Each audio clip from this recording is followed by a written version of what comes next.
నిజంగా కామారెడ్డి డిక్లరేషన్లో ఆయన చెప్పినటువంటి మాటలు ఏంటి, ఇప్పుడు ప్రజెంట్ చేస్తున్నటువంటి ఎట్లా చూస్తారు ఈ విధానాన్ని? ఇప్పుడు స్థానిక సంస్థలు వస్తున్నాయి కాబట్టి ఈ ముచ్చట బయటికి తీసి,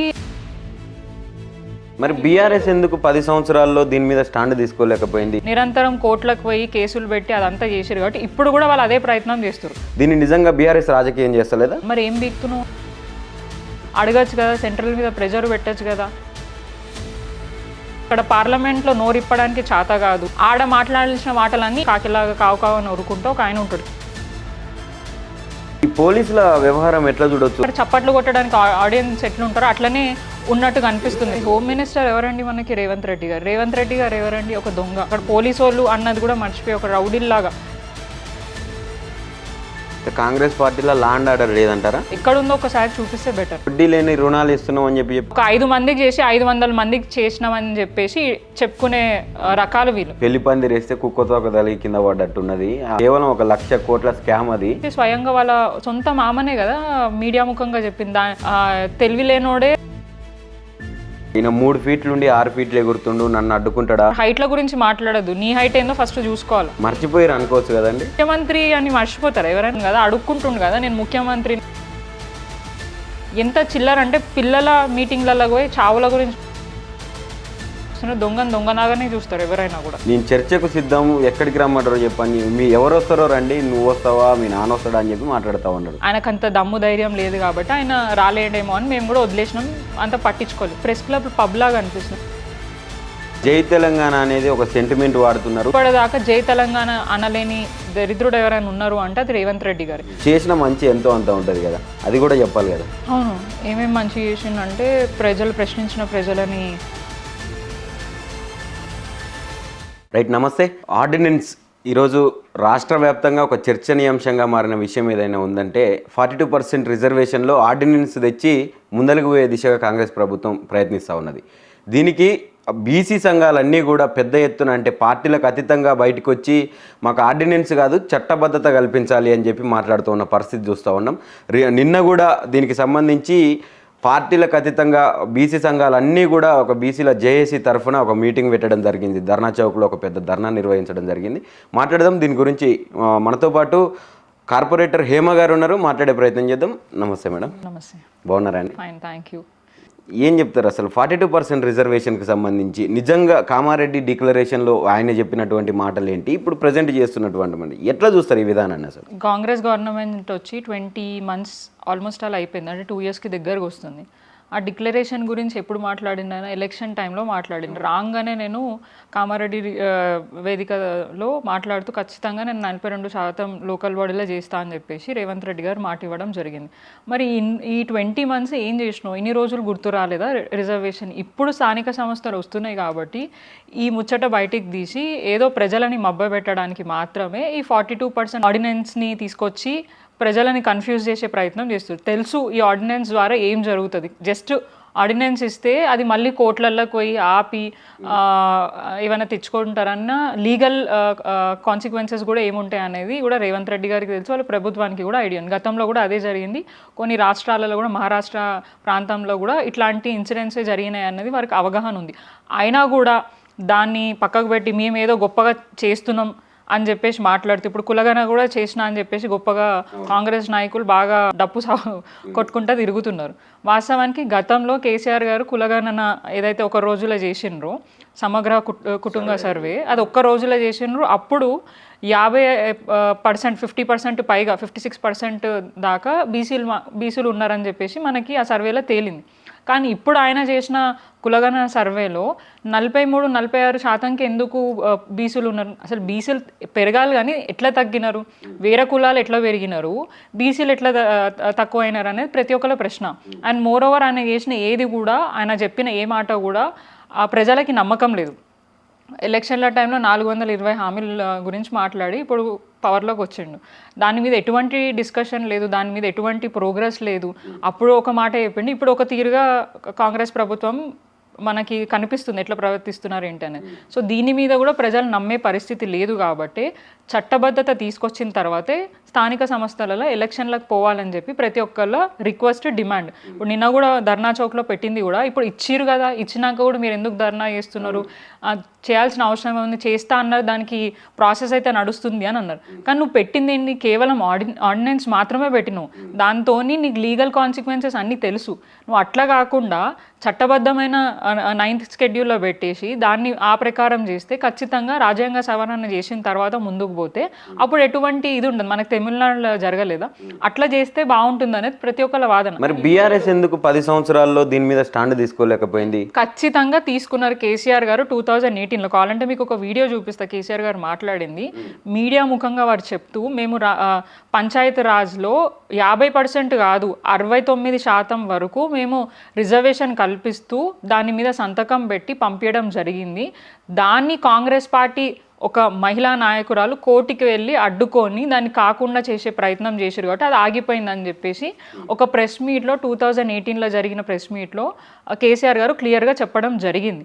సో మనం చేయాలని ప్రయత్నం చేసినప్పుడు ఎప్పుడో కూడా చేయకుండా ప్రభుత్వం, బీఆర్ఎస్ ప్రభుత్వం అడ్డుకోలేదు, చేయాలన్న ఇంటెన్షన్ ఉండే చేసే ప్రయత్నం కూడా వాళ్ళు చేసిండ్రు. ఆ ప్రయత్నంలో వీళ్ళు అడ్డుకున్నారు. ఎందుకంటే గతంలో అపోజిషన్లో ఉండే కాబట్టి నిరంతరం కోర్టులకు పోయి కేసులు పెట్టి అదంతా చేశారు కాబట్టి ఇప్పుడు కూడా వాళ్ళు అదే ప్రయత్నం చేస్తారు. ఇప్పుడు ఎవరు కోర్టుల గురించి ఆలోచించలేదు. మొన్న పొన్నం ప్రభాకర్ గారు మాట్లాడుతూ ఏం చెప్పినారు, మేము చేస్తున్నాము కానీ ఎవరు కోర్టులలో పోకండి, కోర్టుకు పోయి ఇది చేయకండి అని. వారికి తెలుసు కదా అది కోర్టుకు పోతుంది ఖచ్చితంగా, దాంతో ఆయననే అన్నారు. ఇప్పుడు అది కాదు మేము చేస్తామన్న నమ్మకం వాళ్ళకు ఉన్నప్పుడు మరి దాన్ని ఒట్టి ఆర్డినెన్స్ తీసుకొస్తే లీగల్ ఇష్యూస్ అయితే అని తెలిసినాక కూడా మరి ఎవరికి ఐడియా ఇస్తున్నారు అనేది ప్రతి ఒక్కరి క్వశ్చన్. ప్రశ్న ఏంటంటే కాంగ్రెస్ పార్టీ చేయాల్సింది చేస్తూ ఉన్నది. ఇప్పుడు బీసీల కంటే ఆ కేంద్రం చేతిలో ఉన్నది కదా. ఇప్పుడు అసెంబ్లీలో మేము తీర్మానం చేసినాం, పంపించినాం గవర్నర్ దగ్గర నుంచి, ఇప్పుడు రాష్ట్రపతి చేతిలో ఉన్నది. కేంద్రం మీద కొట్లాడాలి, దానికి టైం పడుతుంది. ఇప్పుడు ఎలక్షన్స్ ఆల్రెడీ హైకోర్టు ఒక డెడ్ లైన్ పెట్టింది, అది కండక్ట్ చేయాలని అంటే బీసీలకు అన్యాయం జరుగుతుందేమో అన్న దృక్పథంతో మేము ఇప్పుడు ఆర్డినెన్స్ చేస్తా ఉన్నాం అని చెప్పి మాట్లాడుతున్నారు. దీన్ని నిజంగా బీఆర్ఎస్ రాజకీయం చేస్తలేదా? రాజకీయం ఎందుకు చేస్తుందని ఇప్పుడు ఆయననే అంటున్నారు, సెంట్రల్లో ఉంది, సెంట్రల్ ఆమోదించాలి, సెంట్రల్ నుంచి మనకు రావాలని. మరి ఏం బీక్తున్నావు 20 నెలల నుంచి? అడగచ్చు కదా, సెంట్రల్ మీద ప్రెజర్ పెట్టచ్చు కదా, నీ ఎజెండాలను ఉంది కదా, నువ్వు కామారెడ్డి డిక్లరేషన్ క్లియర్గా చెప్పినావు కదా, మరి అప్పటి నుంచి మాట్లాడని ఇప్పుడు కొత్తగా రిజర్వేషన్ తీసుకొని వచ్చి మేము ఇస్తున్నామని చెప్పుకుంటా మళ్ళీ సెంట్రల్ నుంచి రావాలి వాళ్ళే ఇవ్వాలి అని మాట్లాడుతున్నప్పుడు మరి అంత తెలివి ఉన్నప్పుడు ఎందుకు ఇస్తానా అని చెప్పేసి అందరినీ మభ్యపెట్టే ప్రయత్నం చేస్తున్నావు. తెలుసు లీగల్ కాన్సిక్వెన్సెస్ తెలుసు, అండ్ మోర్ ఓవర్ ఈ సెంట్రల్ నుంచి రావాలా, గవర్నర్ ఆమోదించాలా అని ఇవన్నీ స్టెప్ బై స్టెప్ ప్రాసెస్ ఉన్నాక మేము ఇచ్చేసినాం, మేము చేసేసినాం అన్న మాటలు ఎందుకు? నువ్వు క్లియర్గా చేస్తా అన్న పని ఏ ప్రొసీజర్ ప్రకారం చేస్తున్నావా, అయ్యేటట్టు చేస్తున్నావా, లేదంటే ఏదో పబ్లిసిటీ స్టంట్ లాగా ప్రజలని కన్ఫ్యూజ్ చేయడానికి అబద్ధపు. ఇప్పుడు మనం ఆల్రెడీ చూస్తున్నాం మేనిఫెస్టోలో ఏదైతే పెట్టినారో స్కీమ్స్ గురించే కానివ్వండి, డెవలప్మెంట్ గురించే కానివ్వండి, ఎక్కడ కూడా ఏది కూడా జరగలేదు. ఆయన ఎలక్షన్ మేనిఫెస్టోలో పెట్టింది ప్రచారం పోయిన ప్రతి జాగాల దేవుళ్ళ మీద ఒట్టేసుకొని చెప్పినాక కూడా ఆయన చేయలేదు. అంటే దేవుళ్ళనే మోసం చేసిండు ఆయన, ఇంకా సామాన్య ప్రజలని మోసం చేయడం అనేది మాత్రం అందరికి అర్థమైంది కాబట్టి మాట్లాడుతున్నారు. అండ్ ఇంకొకటి మీరు ఏదైతే అన్నారో సెంట్రల్ నుంచి రావాలని చెప్పేసి, సెంట్రల్ని రిప్రజెంట్ చేయడానికి 8 నుంచి 9 మంది కాంగ్రెస్ రిప్రజెంటేటివ్స్ ఉన్నారు పార్లమెంట్లో. ఇప్పటిదాకా బీసీ బిల్లు గురించి ఏ నాయకుడైనా మాట్లాడిండో ఒక్కసారి మీరు వీడియో ఏమైనా ఉంటే చూపిస్తే బెటర్. మేము ఇప్పటిదాకా చూసినాం, ఇప్పటిదాకా పార్లమెంట్లో ఒక్క నాయకుడు కూడా దాని గురించి మాట్లాడలేదు. ఒక నాయకుడు ఉన్నాడు, గొప్ప నాయకుడు, ఆయన ఏం మాట్లాడతాడో ఏందో తెలియదు. అక్కడ పార్లమెంట్లో నోరిప్పడానికి చేత కాదు. అక్కడ అసలు వాళ్ళకి ఇక ఏందనంటే ఆడ మాట్లాడితే వాళ్ళకి ఏమైనా అయిపోతుంది అన్న భయంతోనో మరి ఇంకేందో తెలియదు. కానీ ఆడ మాట్లాడాల్సిన మాటలన్నీ ఈడ మీడియా దగ్గర కూర్చొని కాకి మాటలు మాట్లాడుకుంటా, కాకిలాగా కావు కావు అని ఉరుకుంటా ఒక ఆయన ఉంటాడు కిరణ్ కుమార్ అని చెప్పేసి. మరి ఇదే ముచ్చట పోయి సెంట్రల్ బీజేపీ నాయకుల మీద, సెంట్రల్ ప్రభుత్వం మీద అదే అంటే ఏమంటారు ప్రెషర్ పెడితే వాళ్ళు చేస్తారు కదా. ఇప్పుడు ఇక్కడికి వచ్చి కాకి కూతలు కూర్చునే బదులు పోయి పార్లమెంట్లో చట్టబద్ధత బీసీల గురించి మాట్లాడితే కనీసం ఏదో మీరు చేస్తున్నారన్న అనేదైనా కనిపిస్తుంది. కానీ మీరు ఎక్కడ మాట్లాడరు, దాని గురించి డిస్కషనే తీసుకురారు. అండ్ బీసీలకి పెద్దపీట ఇస్తున్నాం, మేమేమో బీసీలను కాపాడుకుంటున్నాం, బీసీలే మాకు ముఖ్యమని చెప్పుకుంటారు. మరి వాళ్ళ అసెంబ్లీలో వాళ్ళ సీట్లు ఎంతమంది బీసీలకు ఇచ్చారు, వాళ్ళ క్యాబినెట్లో ఎంతమంది బీసీ నాయకులు ఉన్నారో ఒకసారి లిస్ట్ ఇవ్వమనండి. పీసీసీ పదవిని కట్టబెట్టారు కదండి బీసీలకి. పీసీసీ పదవి ఇస్తే సరిపోతుందా బీసీ నాయకులకి ఎన్ని ఉండే గతంలో లోకల్ బాడీ నుంచి కింద వార్డు మెంబర్ స్థాయి నుంచి పైన ఉన్న మినిస్టర్ పోస్టుల దాకా చైర్మన్లు, మేయర్లు, డిప్యూటీ మేయర్లు అవన్నీ చాలా ఎన్పిటిసిలు, చైర్మన్ పోస్టులు అవన్నీ కూడా బీసీ నాయకులకు ఇచ్చింది ఏ ప్రభుత్వం అన్నది. మనకి చట్టబద్ధమైన రిజర్వేషన్ లేకపోయినా బీసీలకి అన్ని విధాలుగా కేవలం రిజర్వేషనే కాకుండా కులపరమైన భవనాలు కట్టించి కులపరమైన వృత్తులని ఎంకరేజ్ చేస్తూ వారికి బడ్జెట్ ఎలొకేట్ చేస్తూ వారిని ఒక సముచిత స్థాయిలో ఉండాలని చెప్పేసి నిరంతరం కృషి చేసింది ఎవరైనా ఉన్నారంటే అది కేసీఆర్ గారు. ఇప్పుడు మీరు చూడండి 20 months నుంచి బీసీలకు ఏం చేసినండి, భవనాలు గతంలో ఇచ్చారు, దాన్ని ఏమైనా ప్రోగ్రెస్ అవుతున్నాయా, ఇచ్చిన నిధులు ఎక్కడ పోయినాయి, ఆ కన్స్ట్రక్షన్ ఎక్కడ దాకా వచ్చినాయి. ఇప్పుడు చాలామంది సోదరులకి యాదవులకి కానీ గొర్రెకుర్మలకు కానివ్వండి, లేదంటే ముదిరాజులకే కానివ్వండి, నేతన్నలకే కానివ్వండి, వాళ్ళకి బడ్జెట్ ఇవ్వాలి, ఎక్కడిచ్చిండు ఆ బడ్జెట్, దాని ప్రకారం మనకి చేపలే కానివ్వండి అవన్నీ ఏదైతే కుల వృత్తులు ఉన్నాయో దానికి ఏం ప్రోగ్రెస్ అవుతుంది, ఏం జరుగుతుంది, అదొక్కసారి తీస్తే బాగుంటుంది కదా. రిజర్వేషన్తో పాటు బీసీలకు ఉన్న అన్ని విషయాలలో కాంగ్రెస్ ప్రభుత్వం ఫెయిల్ అయింది. కేవలం మాటలకి మాత్రమే. ప్రభుత్వాలు ఉన్నప్పుడు ప్రజల కోసం వాళ్ళకి ఇచ్చిన హామీల కోసం పనిచేయాలి. కానీ ఈ 18-19 months 20 months వాళ్ళు చేసేది అరాచకం ఏంటిదో మనకు క్లియర్గా మీడియా సాక్షిగా కనిపిస్తుంది. అది మనం చేసేది కాదు. ప్రోటోకాల్ ఇష్యూస్ అవుతున్నాయి. ఎప్పుడైనా 10 సంవత్సరాలు ఏమైనా ఇష్యూస్ అయినాయా? మీరు చూస్తూనే ఉన్నారు, ఎక్కడ కూడా ఎటువంటి ఇన్సిడెంట్స్ కాలేదు. కావాలంటే బీజేపీ నాయకులు కూడా ఉన్నారు ఎంపీ స్థానాలలో. మా కాన్స్టిట్యున్సీ గతంలో కూడా ఎమ్మెల్యే ఉన్న, కార్పొరేటర్లు మేమున్న, ఎంపీ కిషన్ అన్న ఉన్నారు. సో కార్యక్రమాలు ఏదైనా ప్రోటోకాల్ ఉన్నప్పుడు వారు కూడా వస్తారు, వారు కూడా పార్టిసిపేట్ చేస్తారు. ఎప్పుడు కూడా ఎట్లాంటి ఇన్సిడెంట్స్ కాదు. కానీ ఇప్పుడు చిన్న చిన్న వాటికి అసలు అక్కడ సంబంధం లేని వ్యక్తులు వచ్చి లొల్లిలు పెట్టుకోవడం, ఇబ్బంది పెట్టడం, అక్కడ ఎమ్మెల్యేలే కానీ కార్పొరేటర్లని కానీ అధికారిక కార్యక్రమాలు కాకుండా రౌడీజం చలాయించడం మాత్రం ఇది కామన్ అయిపోయింది మొత్తం తెలంగాణ రాష్ట్రం. నిన్న మొన్న కూడా జరిగినట్టున్నది మీ దగ్గర. మా దగ్గర జరిగింది, మా ఒక్క దగ్గరే కాదు, మొత్తం తెలంగాణ రాష్ట్రం అంతటా కూడా అదే నడుస్తుంది. పోలీసులు మాత్రం ఏమంటారు, చప్పట్లు కొట్టడానికి ఆడియన్స్ ఎట్లుంటారో అట్లనే ఉన్నట్టుగా అనిపిస్తుంది మాకు. ఈ పోలీసుల వ్యవహారం ఎట్లా చూడొచ్చు అంటే కొన్ని విషయాలలో లైక్ ఇప్పుడు ప్రతిపక్షాల మీద కేసులు కావచ్చు, ఇంకా జర్నలిస్టుల మీద కేసులు కావచ్చు, దీంట్లకు ధనాధన్ ఫటాఫట్ వచ్చి వాళ్ళని తీసుకుపోవడం, అరెస్ట్ చేయడం, నైట్లు రావడం, ఇవన్నీ జరుగుతూ ఉన్నాయి. మరి ఎందుకు ఇట్లాంటి ఇవి కార్యక్రమాలు జరుగుతుంటే వాళ్ళు ఎందుకు దీని మీద యాక్షన్ తీసుకోవాలి? హోమ్ మినిస్టర్ ఎవరండి మనకి? రేవంత్ రెడ్డి గారు ఎవరండి? ఒక దొంగ, ఒక క్రిమినల్ టైప్. ఆయన ముఖ్యమంత్రి అంటే ఆయన మీద కేసులు లేవా? ఇప్పుడున్న ముఖ్యమంత్రులలో, ఇప్పుడున్న నాయకులలో ఉన్న అందరికంటే ఎక్కువ కేసులు ఉన్నాయి ఎవరికైనా ఉన్నాయి అని అంటే అది రేవంత్ రెడ్డి గారికి. అదే గతంలో ఒక లిస్టు బయటికి వచ్చిందనమాట. సీఎంలలో అతి ఎక్కువ ఉన్న కేసులు ఎవరివి ఉన్నాయి అని అంటే అది రేవంత్ రెడ్డి గారి మీద. అదేదో ఉద్యమం చేసో ఇంకేదో చేసి ఆయన మీద కేసులు లేవు. ల్యాండ్ గ్రాబింగు, పైసలు ఇట్లనే ఎమ్మెల్యేలను కొనుక్కోవడము, లేదంటే అనుచితంగా మాట్లాడడము, లేదంటే ఇంకా వేరే రకంగా ఏవేవో క్రిమినల్ యాక్టివిటీస్ చేసిన కేసులన్నీ ఆయన మీద ఉన్నాయి. సో అట్లాంటి వ్యక్తి ఆ చైర్లో కూర్చున్నప్పుడు పరిపాలన అనేది కూడా అట్లనే కనిపిస్తుంది. పోలీస్ డిపార్ట్మెంట్ 10 సంవత్సరాల పాటు ఫ్రెండ్లీ పోలీసింగ్ అని చెప్పేసి ప్రజలను ఎక్కడ ఇబ్బంది కాకుండా కరెక్ట్గా వాళ్ళ పనితీరు అనేది చూపించారు అన్ని విధాలుగా. ఇప్పుడు పోలీసు వాళ్ళు ఉన్నది దేనికి? క్రైమ్ ఎక్కడైనా ఇన్సిడెంట్స్ జరిగినా, దొంగతనాలు జరిగినా, లేదంటే ఏదైనా అన్వాంటెడ్ ఇన్సిడెంట్స్ అవుతున్నా అక్కడికి వెళ్ళి వాళ్ళు కంట్రోల్ చేయాలా, అట్లాంటివి కాకుండా చూడాలా. ఇప్పుడు జరుగుతుంది ఏంటి, కొన్ని సందర్భాలలో వాళ్ళే ఎక్కువ అత్యుత్సాహంతో పోయి కొట్టడం, లాఠీ చార్జీలు చేయడము, అక్కడ ఏ వ్యక్తి ఉన్నారనేది చూడకుండా అక్కడ వచ్చి వాళ్ళ ఏమంటారు పోస్ట్ని కూడా మర్చిపోయి, అక్కడ పోలీసు వాళ్ళు అన్నది కూడా మర్చిపోయి ఒక రౌడీల్లాగా, నేను ఈ మాట అన్నది కానీ అనాల్సిన పరిస్థితి వచ్చింది కాబట్టి నేను అంటున్నాను. ఎందుకంటే పోలీసు వాళ్ళ మీద మాకు చాలా గౌరవం ఉంది. వాళ్ళు 10 సంవత్సరాల పాటు ఏ రకంగా ఉన్నారు, ఇప్పుడు 18-19 నెలల నుంచి ఏ రకంగా ఉన్నారనేది మాకు కనిపిస్తుంది.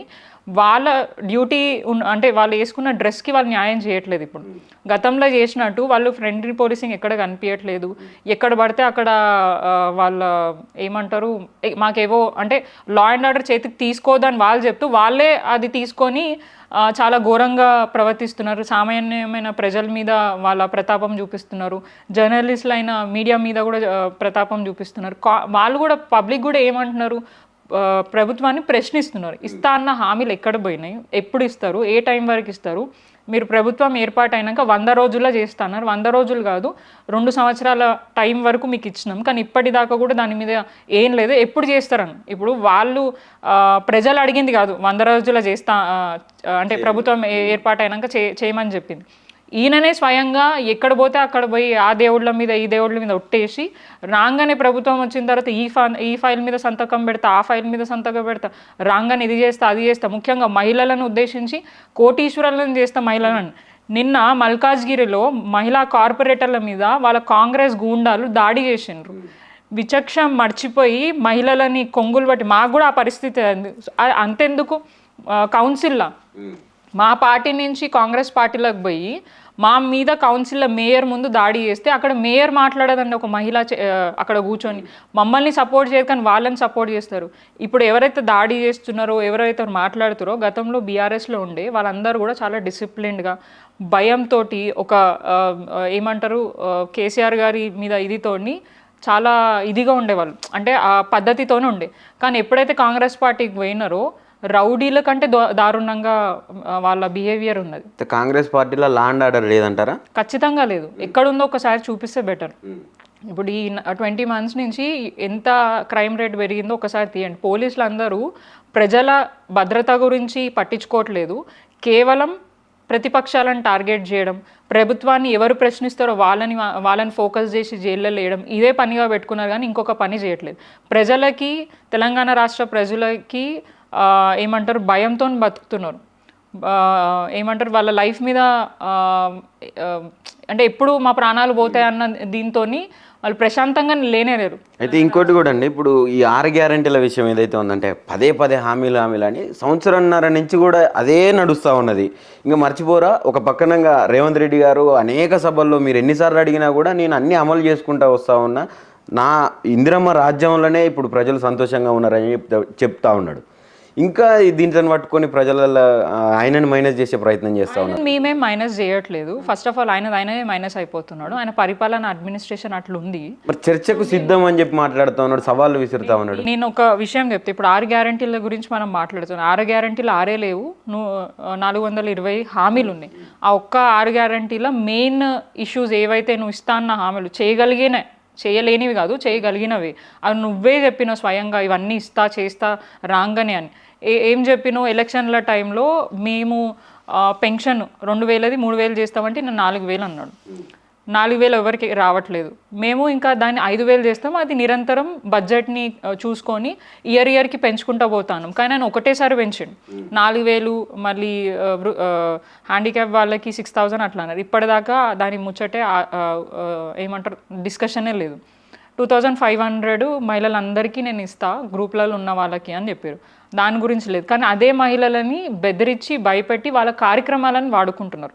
ఎవరైతే పొదుపు సంఘాలు ఉన్న మహిళలని వాళ్ళు మీరు రాకపోతే వాళ్ళ పార్టీ కార్యక్రమాలకే కానివ్వండి, లేదంటే ఏదైనా ప్రోగ్రామ్కే కానివ్వండి రాకపోతే మిమ్మల్ని గ్రూప్ల నుంచి తీసేస్తాం, కొత్త వాళ్ళని యాడ్ చేసుకుంటాం, వాళ్ళకి స్కీమ్లు ఇస్తాం, వాళ్ళకి లోన్లు ఇస్తాం, మీకు ఇవ్వము అని చెప్పేసి వాళ్ళని బెదిరిస్తున్నారు. ఆ భయానికి వడ్డీ లేని రుణాలు ఇస్తున్నాం అని చెప్పి నిన్న కూడా తుంగతుర్తి సభలో మాట్లాడుతూ ఉన్నా. అంటే ఈ సంఘాలలో, మహిళా సంఘాలలో ఉన్నటువంటి మహిళలందరికీ నాకు తెలిసిన విషయం ఏంటంటే వాస్తవానికి వడ్డీ లేని రుణాలే ఇస్తా అని చెప్పేసి వారిని మొన్న ఇచ్చినాం అంటుండే ఆల్రెడీ ప్రకటించారు. అది ఇంకా కాలేదు. ఇప్పుడు ఏదో ప్రోగ్రామ్ ఉంది అని అన్నారు. అది కూడా ఏంది అందరికీ తెలియని విషయం ఏంటనంటే, వాళ్ళ ప్రభుత్వం వచ్చిన తర్వాత కొత్త గ్రూపులు ఏదైతే ఏర్పాటు చేసుకొని లోన్లు ఇచ్చారో వాళ్ళది మాత్రమే వాళ్ళు చేస్తున్నారు. గతంలో ఎన్నో సంవత్సరాల నుంచి ఉన్న ఏవైతే మహిళలు గ్రూప్లో ఉన్నారో వాళ్ళకి చేయట్లేదు వీళ్ళు. సో వాళ్ళ ప్రభుత్వం నుంచి వచ్చిన వాళ్ళు ఎంతమంది ఉంటారు? హార్డ్లీ ఒక 10 మందో 20 మందో 30 మందో అటు ఇటు చూసుకుంటే 50 మంది గ్రూప్లో అయ్యి ఉండొచ్చు. వాళ్ళకి ఎంత లోన్లు ఇస్తారు? 1,00,000 2 లక్షలో లోన్లు ఇస్తారు. దాంట్లో ఎంత ఉంటుంది ఇంట్రెస్ట్? ఆ ఇంట్రెస్ట్ 4,000 6,000 10,000 దాకా మనం జస్ట్ నేను ఎగ్జాంపుల్ చెప్తున్నా. అంత మాత్రమే కదా నిన్న తెలిసిన ముచ్చట మాకు 3,000 గ్రూపులు ఉన్నాయి ఒక మా డివిజన్లోనే. 3,000కి ఇస్తలేడు ఆయన. కేవలం వాళ్ళ కాంగ్రెస్ ప్రభుత్వం ఏర్పడిన తర్వాత క్రియేట్ అయిన గ్రూపులకు మాత్రమే, అది కూడా వాళ్ళు సెలెక్ట్ చేసుకుంటున్నారు ఇండివిజువల్గా సెలెక్ట్ చేసుకొని వాళ్ళకి మాత్రమే. ఒక 5 మందికి చేసి 500 మందికి చేసినామని చెప్పేసి చెప్పుకునే రకాలు వీళ్ళు. సో అట్లా చేస్తున్నారు, అందరికీ చేయట్లేదు. ఇది అందరూ పొరపాటు పడుతున్నారు. ఇప్పుడు గతంలో ఇంద్రమ్మ ఇల్లుల గురించి కూడా మాట్లాడితే కేసీఆర్ గారు కట్టించిన 2 BHKనే వీరు ఇంద్రమ్మ పేరు మార్చుకొని మేము కట్టినామని చెప్పి ఇస్తున్న అది మనం అందరం చూస్తున్నాం. సో వారు కట్టింది ఏంది, వారు చేసింది ఏంది? ఇప్పుడు డెవలప్మెంట్ గురించి కూడా మాట్లాడితే ఇప్పటిదాకా ఇన్ని కోట్ల అప్పు తీసుకొని వచ్చినా అని మాట్లాడితే మేము అభివృద్ధికి ప్లస్ వెల్ఫేర్ స్కీమ్స్కి ఇస్తున్నాను అన్నారు. ఆయన ఇచ్చిన వెల్ఫేర్ స్కీమ్స్ ఒక్కసారి మీరు చెప్పండి ఏమేమి ఇచ్చిండ్రు? నిజంగా జనాలకు వెళ్ళిన వెల్ఫేర్ స్కీమ్స్ ఏమున్నాయి అని అంటే కేవలం ఆ ఫ్రీ బస్తో ఎవరికి నష్టం అవుతుంది, ఎవరికి లాభం అవుతుంది అంటే ప్రజలందరూ కూడా క్లియర్గా చెప్తారు. వాళ్ళు బస్సెస్ ఎక్కువ రావట్లేదు, టైంకి రావట్లేదు, మాకు అవసరమైన బస్ స్టాప్స్ ప్రాపర్గా లేవు, కావాల్సిన ఎమ్యూనిటీస్ ప్రాపర్గా లేవు. సో అండ్ ఆర్టీసీ ఇంకా కూడా అప్పులో పోయింది, మధ్యలో వాళ్ళు సమ్మె కూడా చేస్తా అని మాట్లాడడం జరిగింది. సో ఇవన్నీ జరుగుతున్నాయి. అండ్ బీఆర్ఎస్ మీద ఏం మాట్లాడతారైనా 10 సంవత్సరాలు కేసీఆర్ ఉండి 1,00,000 కోట్ల అప్పు చేసిండని అన్నాడు. కానీ నా 2 ఏళ్ళు ఇంకా కాకముందే ఈ 18-19 మంత్స్లో ఆయన 2 కోట్ల అప్పు చేసిండు. ఎక్కడ పెట్టిండు అదంతా? పూర్తిగా వెల్ఫేర్ స్కీమ్స్ ఎవరికి రాలేదు.